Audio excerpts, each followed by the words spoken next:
নমস্কার, জয় মাতারা। আমি অ্যাস্ট্রো হিমাংশু ভাগ্যের দোয়া থেকে আপনাদেরকে জানাই আন্তরিক শুভেচ্ছা, ভালোবাসা। জাতক এবং জাতিকারা আপনারা লক্ষ্য করুন, জাতকেরা হলে ডান হাত, জাতিকারা হলে বাঁ হাত। আপনারা দেখুন এই বুধের আঙুলের নিচের দিকে অর্থাৎ বুধের ক্ষেত্রে দেখুন একটা কালো তিল চিহ্ন দেখতে পাচ্ছেন।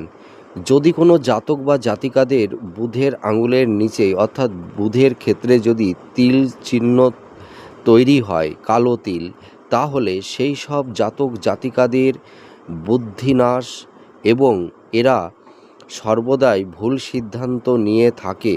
অর্থাৎ বুধ হলো মানুষের জীবনে বুদ্ধির কারক। তাই এই সময় মানুষ মানে কি বলবো, মানে দিকভ্রষ্ট হয়ে যায়।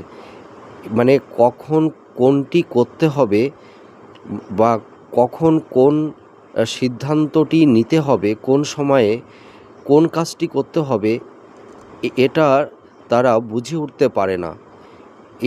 এদের জীবনে মানে কেরিয়ারে অর্থাৎ কর্মের দিক দিয়ে নানা রকমের বাধার সম্মুখীন এদের হতে হয়। আপনারা মিলিয়ে দেখুন। জয় মাতারা।